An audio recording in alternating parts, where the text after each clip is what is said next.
কে যেন বলছে আমায়, কথাগুলো রেখে যাও সময়ের কাছে, মানুষের কাছে, আজকের কোনো কিশোরের কাছে।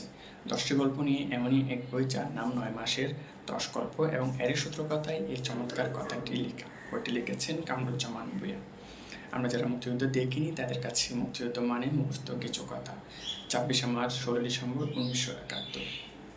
কিন্তু এক বিকেলের অন্য গল্পে আমরা দেখি 7 মার্চ বঙ্গবন্ধুর ভাষণ প্রচার হওয়ার কথা থাকলেও পাকিস্তানিরা যখন বঙ্গবন্ধুর ভাষণ প্রচার করতে দেননি, তখন রেডিওর বাঙালি কর্মকর্তারা কর্মবিরতি দিয়ে অফিস থেকে বের হয়ে আসেন এবং এরপর দিন সকাল 8টায় বঙ্গবন্ধুর ভাষণ রেডিওতে প্রচার করা হয়। বঙ্গবন্ধুর ভাষণ প্রচারের পর গ্রামের মানুষের যে মিশ্র অনুভূতি, তা লেখক এই গল্পে প্রকাশ করেছেন। এবং দ্বিতীয় যে গল্প, তা হচ্ছে কর পালানো দিনের কথা, যেটা লেখকের গ্রামের বাড়ি থেকে ঢাকা শহরে চলে যাওয়ার যে অভিজ্ঞতা, তিনি সেই অভিজ্ঞতাটা এখানে বর্ণনা করেছেন। এখানে লেখকের বড় ভাই খালিকুজ্জামান ভূঁইয়া ছিলেন একজন মুক্তিযোদ্ধা, এবং তিনি তৎকালীন বৃহত্তর কুমিল্লা জেলার কমান্ডার ছিলেন, এবং যার কারণে পাকিস্তানিদের লেখকের বাড়ির উপর নজর ছিল এবং যে কোনো সময় তাদের হামলা করার একটা পরিকল্পনা ছিল। দ্বিতীয় যে গল্প, সেটা হচ্ছে বৃষ্টি ভেজা রাতের আগন্তুক, যেখানে তার বড় ভাই কালিকুজ্জামান ভাইয়ার নির্দেশে কয়েকজন মুক্তিযোদ্ধা লেখকের বাড়িতে আসেন এবং লেখকের মায়ের সাথে তাদের নিরাপত্তার বিষয়ে কথা বলেন এবং তাদেরকে এও জানান যে পাকিস্তানিরা সরাসরি তাদের বাড়ির উপর হামলা করতে পারবেন না, কারণ মুক্তিযোদ্ধারা তাদের বাড়িটি নজরে রাখছে। এবং এরপর যে গল্প, সেটা হচ্ছে আমি চাকরি করি মিলিটারি যে গল্প। এই গল্পে একজন মানুষ, যিনি পাকিস্তানি মিলিটারিতে চাকরি করতেন, এবং তিনি একদিন শুনতে পান তার স্ত্রী কন্যাদের মেরে ফেলা হয়েছে, এবং এরপর থেকে তিনি প্রায় পাগল প্রায় হয়ে তিনি মনে করতেন তার স্ত্রী এখনও বেঁচে আছেন, এবং তিনি গ্রামে গ্রামে তাদের খুঁজে বেড়ান।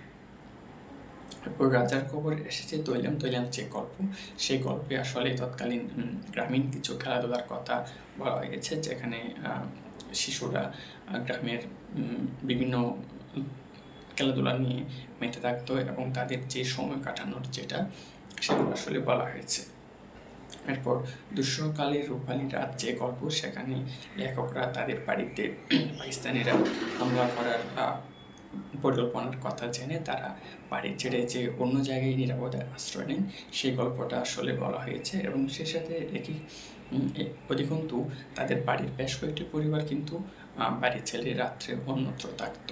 এবং আমরা এও জানতে পারি যে পাকিস্তানিরা সাধারণত দুপুরের টাইমে, যখন মানুষ দুপুরের খাবার খেয়ে ক্লান্ত থাকতো এবং ভোরবেলা যখন মানুষ ঘুমিয়ে থাকতো, সেই সময়টা পাকিস্তানিরা বাড়িতে হামলা করতো, এবং তারা সন্ধ্যার পর থেকে রাত পর্যন্ত কিন্তু তারা কোনো হামলা করতো না, কারণ তখন মুক্তিযোদ্ধারা হামলা করতো।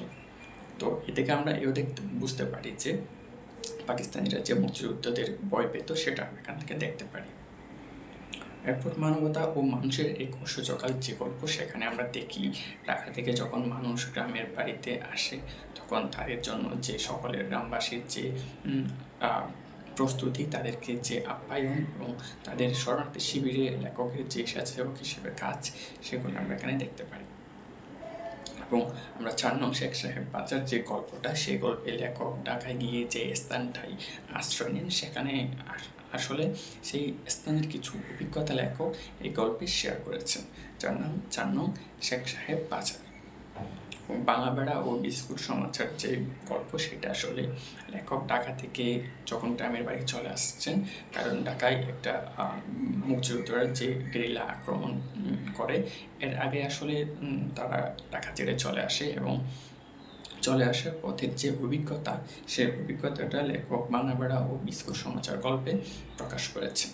এবং আমরা এর মধ্য দিয়ে এই শেষ যে গল্প, সেটা হচ্ছে বিজয় দিনের প্রথম সূর্য ও আমার গ্রাম, যেখানে আমরা জানতে পারি যে 8 ডিসেম্বর বৃহত্তর কুমিল্লা জেলা শত্রুমুক্ত হয় এবং কুমিল্লা স্বাধীন হয়। এবং এই গল্পে যুদ্ধের পর যে মুক্তিযোদ্ধাদের বাড়িতে ফিরে আসা, এবং একই সাথে লেখকের বড় ভাই কালিকুজ্জামান ভূঁইয়া গ্রামে ফিরে আসা, এবং তাদের গ্রামে যে তাদের বরণ করে নেওয়ার যে প্রস্তুতি, সেই অভিজ্ঞতাগুলো আমরা এখান থেকে জানতে পারি। এবং আমরা আরও বিভিন্ন বিষয় এই বই পাঠে আসলে জানা যায়, যেমন তৎকালীন স্বাধীন বাংলা বেতার কেন্দ্র থেকে বহুল প্রচারিত এম আর আক্তার মুকুলের চরমপত্র ঘোষণা করা হয় সেই তথ্যটা আমরা জানতে পারি। আজকে এই পর্যন্তই, দেখা হবে পরবর্তী কোনো বই নিয়ে। ধন্যবাদ সকলকে।